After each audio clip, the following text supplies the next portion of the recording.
जय हिंद साथियों। उत्तर प्रदेश में इलाहाबाद हाई कोर्ट में आरओ के 543 पदों पर बड़ी भर्ती नोटिफिकेशन जारी हो चुका है।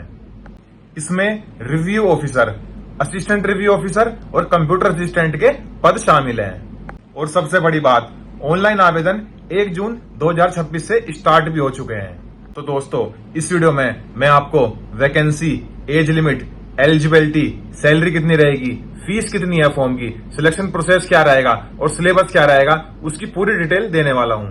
और नेक्स्ट वीडियो में फॉर्म को कैसे फिल करेंगे सावधानी से, बिना कोई गलती करे, जिससे आपका फॉर्म रिजेक्ट ना हो, वो पूरी डिटेल दूंगा।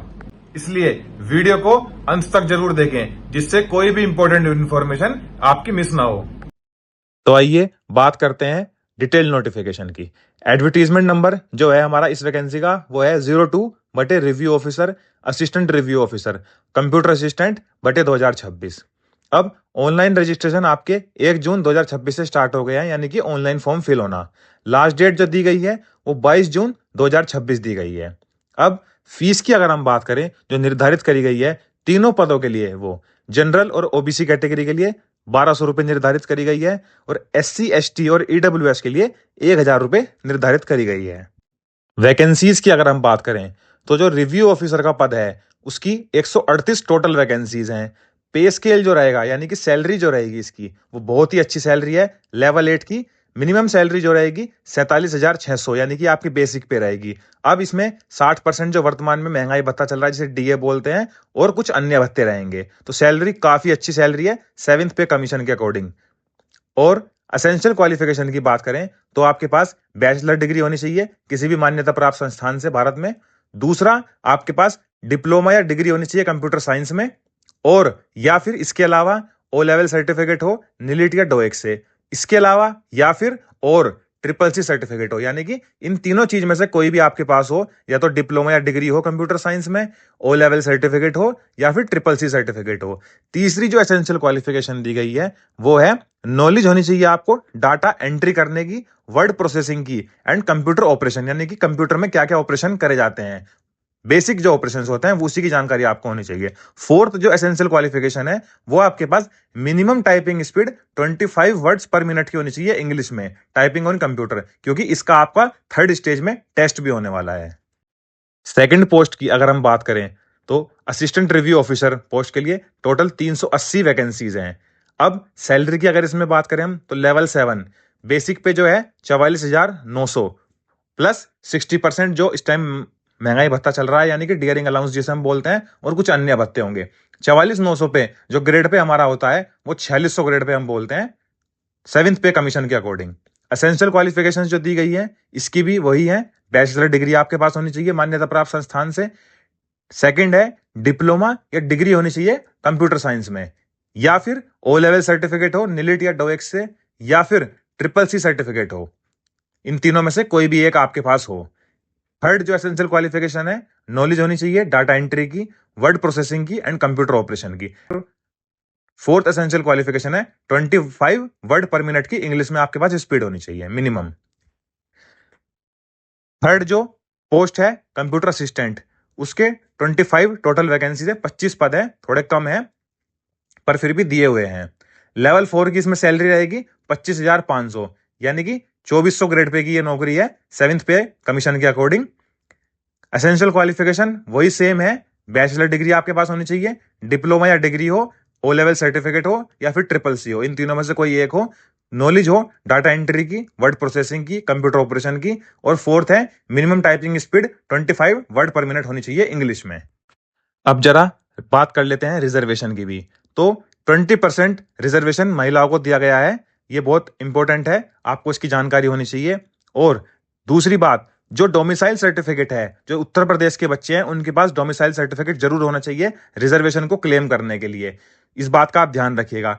महिलाएं जो भी कैंडिडेट हैं उनका जो कास्ट सर्टिफिकेट और डोमिसाइल सर्टिफिकेट लगेगा वो फादर साइड का लगेगा, यानी कि ब्लड रिलेशन वाला सर्टिफिकेट लगेगा आपका, यानी कि माई के पक्ष का लगेगा। अगर आप शादीशुदा महिला हैं तो आप अपने ससुराल पक्ष का सर्टिफिकेट नहीं लगेगा। डोमिसाइल और कास्ट आपके फादर का साइड का, माई के साइड का आपका डोमिसाइल सर्टिफिकेट और कास्ट सर्टिफिकेट लगेगा। इस बात का ध्यान रखिएगा, नहीं तो आपको डॉक्यूमेंट वेरिफिकेशन में दिक्कत होगी इसकी। और अगर आप इस चीज को नहीं प्रस्तुत कर पाएंगे अपने डोमिसाइल सर्टिफिकेट को या फिर कास्ट सर्टिफिकेट को, तो आप जनरल कैटेगरी में काउंट करे जाएंगे, आप कोई भी रिजर्वेशन क्लेम नहीं कर सकते। अब एज लिमिट की अगर हम बात करें तो एज आपकी मांगी गई है 1 जुलाई 2026 तक। तो रिव्यू ऑफिसर और असिस्टेंट रिव्यू ऑफिसर पद के लिए जो मिनिमम एज है वो 21 साल से मैक्सिमम 35 साल तक होनी चाहिए, यानी कि 35 ईयर्स। अब कंप्यूटर असिस्टेंट पोस्ट के लिए जो मिनिमम एज है वो 18 ईयर्स है और मैक्सिमम 35 ईयर्स है, और एज जो वही निर्धारित करी गई है 1 जुलाई 2026 तक आपकी एज होनी चाहिए।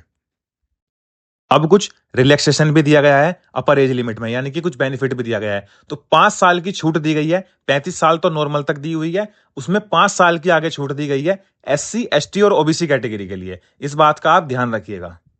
अब सबसे मेन बात कर लेते हैं सिलेक्शन प्रोसीजर की। तो सिलेबस जो आपका रहने वाला है तीनों पदों के लिए, review officer, assistant review officer और कंप्यूटर असिस्टेंट के लिए 3 स्टेजेस में आपकी परीक्षा होने वाली है। पहली स्टेज जो होगी प्रीलिमिनरी एग्जामिनेशन होगा, यानी कि प्रारंभिक परीक्षा होगी। सामान्य अध्ययन विषय होगा जनरल स्टडीज का। इसमें MCQ टाइप क्वेश्चन होंगे, आपको OMR शीट में गोले भरने होंगे। टोटल नंबर जो होंगे 200 MCQ होंगे और मैक्सिमम मार्क्स 200 होंगे, यानी कि एक क्वेश्चन 1 नंबर का होगा। परीक्षा की जो अवधि होगी वो 3 घंटे की होगी, यानी कि 180 मिनट की। कोई भी नेगेटिव मार्किंग नहीं है और कोई भी मिनिमम क्वालिफाइंग मार्क्स इस स्टेज में नहीं है, यानी कि स्टेज 1 में कोई भी मिनिमम क्वालिफाइंग मार्क्स का क्राइटेरिया नहीं है। अब सिलेबस की बात करें कौन कौन से सब्जेक्ट होने वाले हैं, तो पहला सब्जेक्ट होगा जनरल साइंस का, यानी कि वही हमारी फिजिक्स केमिस्ट्री बायो। दूसरा जो सब्जेक्ट होगा वो हिस्ट्री ऑफ इंडिया का होगा। तीसरा जो होगा इंडियन नेशनल मूवमेंट, यानी कि भारतीय जो आंदोलन हुआ था वो होगा। चौथा जो सब्जेक्ट है Indian polity, economy and culture, इसी में काउंट कर दिए गए हैं सारी चीज। Indian agriculture, commerce and trade, population, ecology and urbanization in Indian context, यानी कि भारतीय कंटेक्स्ट में होगा, आपको वर्ल्ड के कंटेक्स्ट में नहीं जाना। वर्ल्ड ज्योग्राफी और geography and resources of India, current national and international important events आपको बताने, यानी कि वही करंट अफेयर्स। जनरल एप्टीट्यूड आपके पास होना चाहिए, इसमें रीजनिंग के क्वेश्चन भी पूछ सकता है, आपको मैथ्स के भी कुछ पूछ सकता है। इसके अलावा स्पेशल नॉलेज होनी चाहिए regarding education, culture, agriculture, industry, trade, living and social traditions of Uttar Pradesh के संदर्भ में, यानी कि एक तरह से यूपी जीके के इन टॉपिक्स में आपको जानकारी होनी चाहिए। और knowledge of general English and general Hindi of graduation level, यानी कि ग्रेजुएशन लेवल के स्तर तक आपके पास इंग्लिश की और हिंदी की जानकारी होनी चाहिए। और आखिर में एलिमेंट्री नॉलेज ऑफ कंप्यूटर्स, यानी कि सामान्य बेसिक नॉलेज आपको कंप्यूटर की भी होनी चाहिए। अब एक बात और इन्होंने इसमें बताई है कि 7 गुना अभ्यर्थी लिए जाएंगे स्टेज 1 में, प्रीलिमिनरी एग्जाम में पास होंगे, अपीयर होंगे वो स्टेज 2 और स्टेज 3 के लिए। अब स्टेज 2 की अगर हम बात करें तो मेंस एग्जामिनेशन होगा, सब्जेक्टिव टाइप होगा, पेन एंड पेपर मोड होगा, मैक्सिमम 150 मार्क्स का होगा, ड्यूरेशन 2 घंटे यानी कि 120 मिनट का होगा। मिनिमम क्वालिफाइंग मार्क्स जो इसमें निर्धारित करे गए हैं वो 50 आपके होने चाहिए, यानी कि 150 में से मेरिट इसमें बनेगी मार्क्स के बेस पे, पर मिनिमम आपके 50 मार्क्स होने चाहिए कंपटीशन में फाइट करने के लिए। अब इसमें देखते हैं क्या दिया गया है। सेक्शन ए में एस्से राइटिंग है इंग्लिश में, अप्रोक्सीमेटली 200 वर्ड्स दिए गए हैं, ये 30 मार्क्स का है।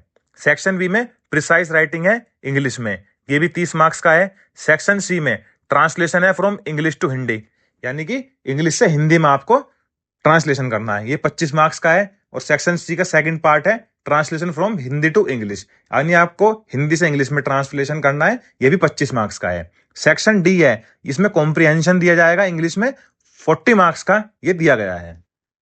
अब तीसरी स्टेज की अगर हम बात कर लेते हैं तो एग्जामिनेशन कंप्यूटर नॉलेज टेस्ट है, ये CBT मॉड्यूल होगा, मैक्सिमम मार्क्स 50 हैं, ड्यूरेशन 20 मिनट, नेगेटिव मार्किंग कोई नहीं है इसमें। मिनिमम क्वालिफाइंग मार्क्स 25 मार्क्स हैं आउट ऑफ 50 मार्क्स, यानी कि मिनिमम जो निर्धारित मार्क्स करे गए हैं 25 हैं। इसमें भी आपको फाइट करना पड़ेगा, जो ज्यादा से ज्यादा नंबर होंगे वही मेरिट में आएगा। इसमें 25 वर्ड्स आपको टाइप करने हैं 20 मिनट में इंग्लिश फॉर्मेट में। अब एक नोट दिया गया है बहुत जरूरी, जो स्टेज 2 और स्टेज 3 का एग्जामिनेशन है उसके बीच में 20 मिनट का समय आपको दिया जाएगा, और वो सिंगल शिफ्ट में एग्जाम होगा, और दोनों मार्क्स और दोनों स्टेजेस के मार्क्स मिला के 200 मार्क्स हैं। अब जो स्टेज 3 में कंप्यूटर नॉलेज टेस्ट जो टाइपिंग दी गई है, इसमें कुछ एरर्स के बारे में इन्होंने बताया है कि वैल्यू जो दी गई है एक एरर की, यानी कि अगर आप एक मिस्टेक करेंगे तो 0.1 मार्क्स आपके डिडक्ट करे जाएंगे। तो ये बहुत ही डिफिकल्ट एरर है, यानी कि एक भी गलती का आपने करी तो 0.1 मार्क्स आपके कट जाएंगे। तो बहुत संभल के आपको बहुत ही आराम से आपको टाइपिंग करनी होगी। 10 मिस्टेक अगर आपने कर दी तो 1 नंबर आपका पूरा पूरा कट जाएगा, इस बात का आप बहुत ध्यान रखिएगा। अब एक जानकारी और दी जाएगी आपको, आंसर की चैलेंज यानी कि स्टेज 1 में जो आपका एमसीक्यू बेस्ड पेपर होने वाला है, उसमें अगर आप किसी क्वेश्चन को चैलेंज करते हैं तो इन्होंने पहले ही बता दिया है कि पर क्वेश्चन के लिए 500 रुपए फीस जो है वो लगने वाली है। और अंतिम में इवेल्युएशन क्राइटेरिया भी बताया गया है, यानी कि जो फाइनल मेरिट लिस्ट तैयार होगी वो स्टेज 1 एग्जामिनेशन के बेस पे नहीं होने वाली है। वो तो सिर्फ एक सेकंड और थर्ड स्टेज में आपको लाने का एक क्वालिफाइंग स्टेज है। जो आपकी फाइनल मेरिट निर्धारित करी जाएगी, बनाई जाएगी, वो आपके स्टेज 2 और स्टेज 3 के एग्जामिनेशन के बेस पे, जिसके मैक्सिमम मार्क्स होंगे 200 में से, वही आपका फाइनल सिलेक्शन दिलाने वाला है। तो दोस्तों, अगर आप भी ग्रेजुएशन पास हैं और आपके पास कोई भी है कंप्यूटर सर्टिफिकेट है, चाहे वो O लेवल हो या फिर CCC हो, और आप सरकारी नौकरी की तैयारी कर रहे हैं, तो इस वैकेंसी को बिल्कुल भी मिस मत करिए। समय रहते आवेदन करें और अपनी तैयारी को मजबूत बनाएं। परीक्षा से संबंधित कोई भी नया अपडेट, एग्जाम डेट हो चाहे एडमिट कार्ड हो, उसके तुरंत आने पर सबसे पहले हम आपको जानकारी देने की कोशिश करेंगे। अगर वीडियो पसंद आई हो तो वीडियो को लाइक करें, ज्यादा से ज्यादा शेयर करें अपने दोस्तों के साथ, और ऐसे ही लेटेस्ट अपडेट के लिए चैनल को सब्सक्राइब कर लीजिए।